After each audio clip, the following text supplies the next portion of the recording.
மதுரையில் ஏன் முருகர் மாநாடு? சுற்றியுள்ள சிறப்பு வாய்ந்த முருக ஸ்தலங்கள். கலியுகம் முருகர் யுகம். மாநாட்டின் சிறப்புகள் ஒரு பார்வை. வணக்கம், நான் நயினார் நாகேந்திரன் பேசுகிறேன். வரும் 22ஆம் தேதி மதுரையில் முருக பக்தர்கள் மாநாடு நடைபெற இருக்கிறது. அனைவரும் கலந்து கொண்டு சிறப்பிக்குமாறு அன்போடு வேண்டுகிறேன். நன்றி, வணக்கம். மணப்பெண்ணின் பிரத்யேகமான திருமணம் Vivaha, the Chennai Silks. Periyar Maniammai Institute of Science and Technology, Thanjavur. The world needs you. Powaco 5G, best design, best AI. Think Techno, think Purvika. அறுவை சிகிச்சையில் கத்தை என்பது வரலாறு, ரோபோட்டிக் சர்ஜரி என்பது இன்றைய கூறு. தங்கம் புற்றுநோய் சிகிச்சை மையம், நாமக்கல் மற்றும் கான்பூர். தமிழ் கடவுள் முருகருக்கு உகந்தது கிருத்திகை நட்சத்திரம். அவர் விசாக நட்சத்திரத்தில் பிறந்திருந்தாலும் தன்னை வளர்த்த கார்த்திகை பெண்களின் தாய்மையை போற்றும் விதமா கார்த்திகை நாளில் முருகருக்கு நாம் விரதம் இருப்பது முருகருக்கு உகந்த நாளா கொண்டாடிட்டு இருக்கோம். அன்று முருகரை வேண்டினால் கேட்டதெல்லாம் கிடைக்கும். அந்த வகையில தான் வரும் 22ஆம் தேதி கிருத்திகை நாளன்று மதுரையில் முருக பக்தர்கள் மாநாடு ஏற்பாடு செஞ்சிருக்காங்க. தமிழ்நாட்டுல மிக நீண்ட காலமா முருகனை வழிபடுவது வழக்கமா இருக்கு. சங்க இலக்கிய நூல்களில் பிற்காலத்தில் சேர்ந்த நூலான பரிபாடலில் திருப்பரங்குன்றத்தில் முருகனை வழிபடுவது குறித்து செய்திகள் இருக்கின்றன. அதன் பிறகு வட இந்தியாவில் வழிபாட்டு மரபுகளின் தாக்கம் ஏற்பட்டுருச்சு. ஆனா அதன் பிறகு தேவார காலத்துல முருகன் வழிபாடு பின்னால் சென்றுடுச்சு. சோழர்கள் முழுக்க முழுக்க சிவ வழிபாட்டை தான் முன்னெடுத்தாங்க. சிவனுடைய மகன் முருகன் என்ற வகையில தான் முருகர் வழிபாடு இருந்தது. பின்னர் நாயக்கர் காலத்துல அருணகிரிநாதர் தான் மீண்டும் முருகர் வழிபாட்டுக்கு முக்கியத்துவம் அளிக்கிறார். நாயக்கர் காலத்துல சமஸ்கிருதம் மற்றும் தெலுங்கு மொழிகளுக்கு முக்கியத்துவம் அளிக்கப்பட்ட போதும் முருகருக்கு முக்கியத்துவம் இருந்தது. அவர் சிவன் கோவில்களில் தமிழ் கடவுள் முருகனா முன்னிறுத்தப்பட்டார். தமிழ்நாட்டில் இருக்கும் முருகனின் பிரம்மாண்ட சிலைகள் இப்ப மலேசியாவில் இருக்கிற மாதிரி தமிழ்நாட்டுல வைக்கிறது நடந்துட்டு வருது. அது பத்தி பார்ப்போம். சேலம் உளுந்தூர்பேட்டை நெடுஞ்சாலையில வாழப்பாடிக்கு அருகில் உள்ள புத்திரகவுண்டம் பாளையத்துல 146 அடி உயரத்தில் பிரம்மாண்ட முருகன் சிலை இருக்கு. வேலூர் தீர்த்தகிரி வடிவேல் சுப்பிரமணியன் கோவிலில் 92 அடி உயரத்துல முருகன் சிலை அமைக்கப்பட்டிருக்கு. அதுக்கு கும்பாபிஷேகமும் சமீபத்துல தான் நடத்தினாங்க. இதற்கிடையில மருதமலை கோவில்ல 160 அடி உயரத்தில் கற்களால் ஆன முருகன் சிலை பிரதிஷ்டை செய்வது குறித்து ஆய்வுகள் நடந்துட்டு வருது.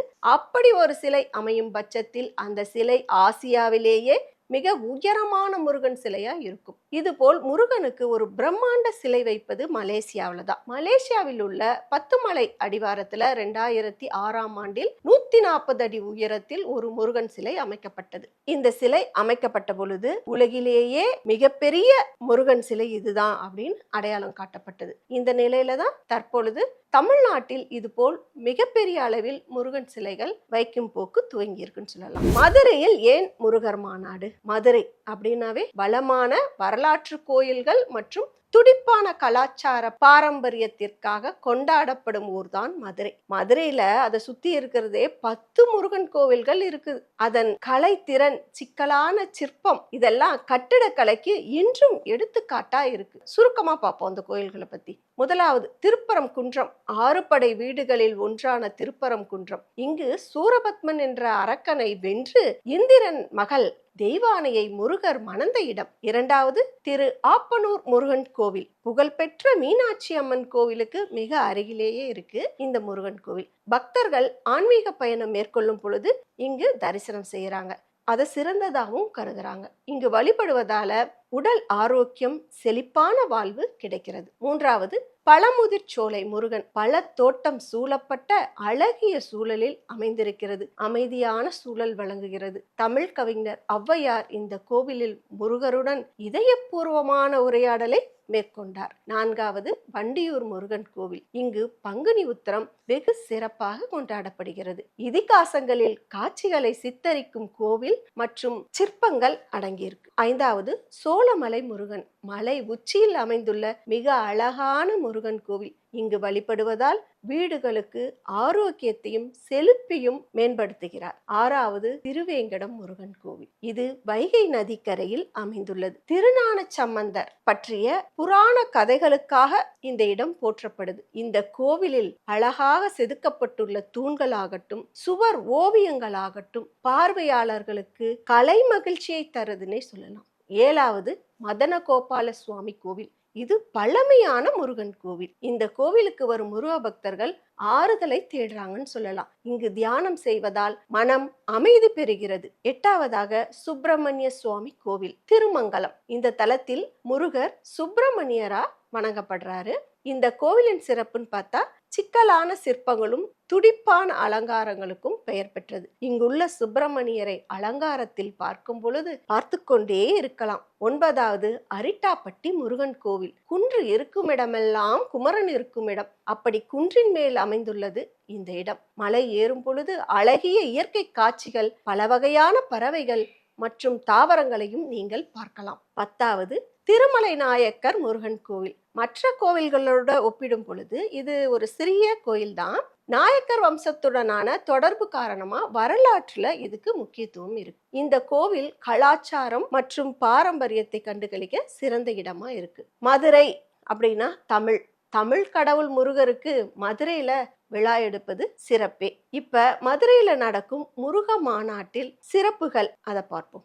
6 படை வீடுகளின் அருங்காட்சி கோபுரம் முதல் மூலவர் வரை 6 படை கோவில்கள் இருப்பது போலே தத்ரூபமாக இருக்கிறது. திருப்பரங்குன்றம், திருச்செந்தூர், பழனி, சுவாமிமலை, திருத்தணி, சோழமலை ஆகிய 6 படை வீடுகளில் வைத்து வழிபட்ட வேல் வைக்கப்பட்டிருக்கு. கடந்த வைகாசி விசாகத்தன்று 6 படை வீடுகளில் வேல் வைத்து வழிபாடு நடத்தப்பட்டது. அந்த வேல்கள் தான் அருங்காட்சியகத்தில் கொண்டு வரப்பட்டு வைக்கப்பட்டிருக்கு தங்கள் பார்வைக்காக. அதேபோல் ஜூன் 22ஆம் தேதி அன்று பிற்பகலில் கலை நிகழ்ச்சிகளும் ஆன்மீக உரைகளும் சிறப்புரைகளும் மாநாட்டில் நடைபெற உள்ளது.